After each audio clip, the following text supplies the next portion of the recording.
Rev up your engines!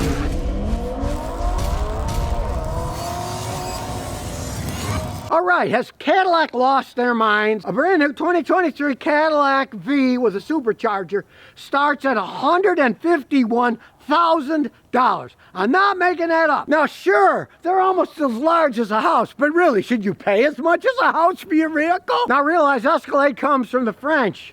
To climb, right? So it's for social climbers, I guess, that are going to spend that kind of money. But today we got a 2011. What needs to be done to keep it going? It does have over 200,000 miles on it, but realize this. We only paid $23 for this one at 121,000 miles. A far cry from $151,000, right? In the time he's owned it, he spent about 10 G, had to change all the suspension, and the transmission went out. He kind of blames it on himself. He said he was towing about 10,000 pounds, and 9 months, a year later, the tranny went out and he had to have that replaced. Obviously, they're not built like Toyotas that can take it and dish it out, right? But he was wise because he got one of the factory rebuilt transmissions. If you have one of these, or basically any American car, the tranny goes out, don't go to a tranny shop and say, hey, can you fix it for me or rebuild it? You want them from professional rebuilders. That's all they do, is one type of transmission, because they might get a bunch of transmissions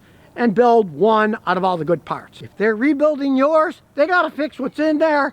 There might be really expensive parts that are touch and go, and they're gonna go with it. They're not gonna buy a real expensive part because they've already given you a price. So you're better off buying a factory rebuilt. He put it in a couple years ago. It's still working perfectly fine. He got a 3-year warranty on it. Now people get them because they want something large, and definitely they're large. This is ESV. You can see it is very long. Now we can see the frame's still all solid, the superficial rust on it. Now, if you're looking to buy one of these used, you definitely want to look at the frame and look for rust. This thing started out as Texas. A guy in a shop here drove it, him and his wife, for a while in Tennessee, so it's not rusted. If you get under one of these used and it's rusted, run away.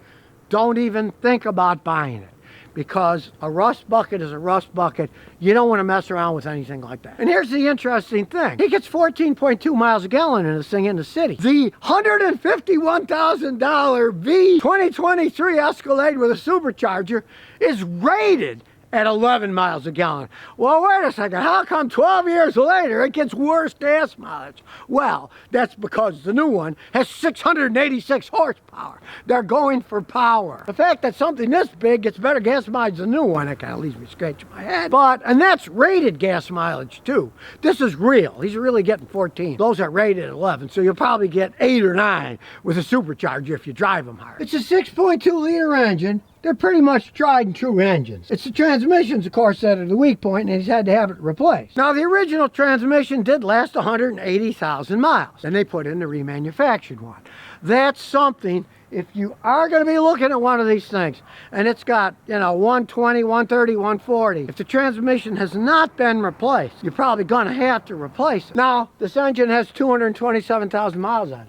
Still the original engine. It does not burn oil.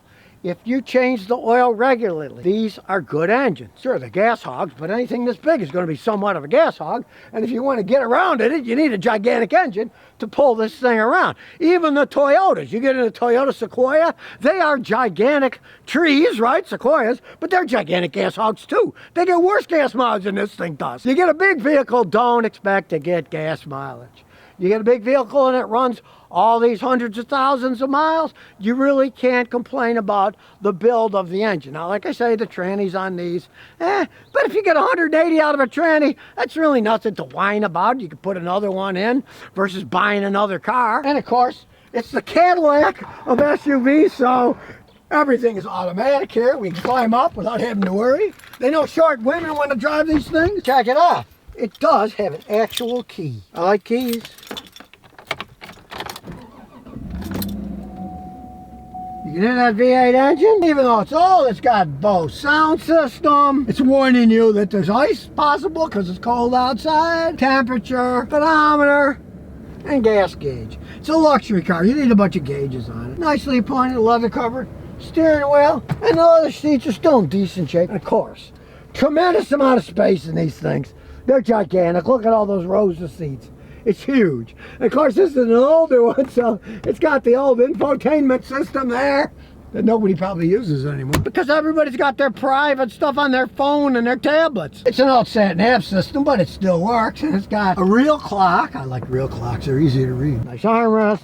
Lots of space, put a lot of crap. There's no doubt it's a luxury vehicle, so let's get my big old computer out and see how it's fared all these 230-something thousand miles. Here we go, we'll hook it all up. We're gonna do a smart scan, go through all this crazy stuff. Here we go. Oh, not that bad. A lot of greens, there's some reds, 5, 6, 7, 8, 9. We're gonna go through them, but I don't think any of them are gonna mean all that much. We'll start at the top and work our way down. Front door window calibration not learned. Well, we really don't care about that. So, turn the key off and the key back on. We'll clear the trouble code, get rid of that one. Okay, so the driver's window, sometimes the auto doesn't work and sticks, so he bumps it with his finger and it works. It's good enough. And hilariously enough, now guess what? They are all green because that was the only problem it had.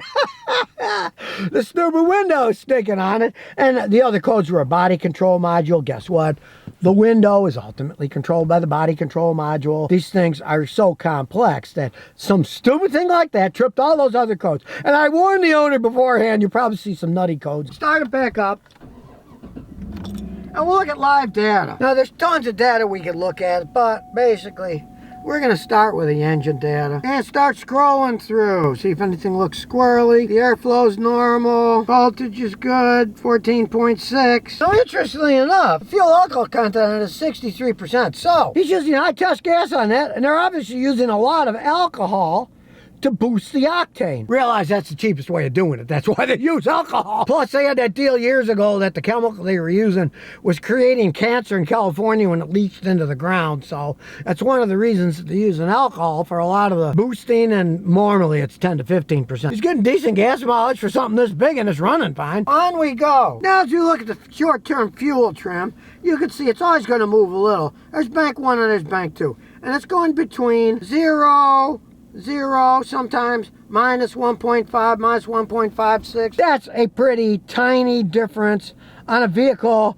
that's got 230-something thousand miles on it. That's pretty good. Now, of course, he was wondering about the transmission since he had a remanufactured one put on, so check out all that. And if you remember, these are all color-coded, so as long as they stay in the blue, they're normal data. They're not red or yellow, telling you that there's somewhat of a problem. And that's all normal. So, let's take it for a spin. See how this old baby still goes. Is it still going to climb? Now, of course, you're high up in the air. And he has had the suspension work done, because all in all, he spent 10 grand having this thing maintained. The suspension's still in excellent shape, but these are relatively complex suspension systems, so that's why you got to spend that kind of money fixing them when they do finally wear up. But then again, as I said before, you got a long way to go to spend $151,000 to fix this thing instead of buying a new fancy one, yeah? Now, it's big, it's heavy, but it has a big heavy engine too, so we'll take it to our little drag strip here and see if it still has some ponies left under the hood. Mind you, it's not 686 like the $151,000 one, but since there's no one behind us, yes, it gets up and goes. Has a nice sound, smooth shifting. That's why people buy these. They want power, they want luxury, and even though this thing is 12 years old, hey, look at the interior. It's still luxurious. Do I hear creaking sounds? No. Now, he went from a sedan, he's got a couple of daughters, he wanted something bigger for traveling around that was safe, and he's actually quite content with this thing. Now, just like me, I doubt if he's ever going to buy a $151,000 one. $25,000 he paid for it, and he's been driving at 80,000 miles. And interesting enough, even though I am not a fan, he's got the cylinder deactivation, and he hasn't had any problems with it at all. And I noticed when I was driving and it was on the V4, I didn't have any problems when it shifted V4 back to V8. We'll slow down a little. There, now it's in the V4. And if you notice, you didn't feel anything. I didn't feel anything. And then it goes back to V8. You don't feel anything. Of course, just realize one thing. You don't want too much cylinder deactivation over long distances, because then you have thermal breakdown. Eventually, part of the engine will be hot, part of the engine will be cold. Now, these particular engines, they don't have the problem with cylinder deactivation as, say, the Honda's V6 did, where this thing has had cylinder deactivation the whole time, It's got 230-something thousand miles, and it does not burn oil. But I've seen many Hondas with cylinder deactivation. They'd have as little as 120,000, and they were burning oil. Most people with the Hondas will turn the deactivation system off. From my experience of these GMs, the guys that deactivate them, you can get a set to deactivate these too, but the guys that do, they're generally speed demons, and they want to answer instant V8 all the time. They don't give a rat's behind about gas mileage, and they just want power all the time. So they will have them turned off just because they don't care about a little bit better gas mileage. They want power all the time. These don't have the cylinder deactivation problems, from my experience, that the Hondas do. So it still runs pretty smooth. It doesn't burn oil. He did have to replace the transmission. That's typical on any big V8 GM vehicle these days. You're probably going to get anywhere from 120 to 180 out of the transmission. They're big, heavy vehicles. And this, of course, was a relatively simple transmission. This is a 6-speed automatic.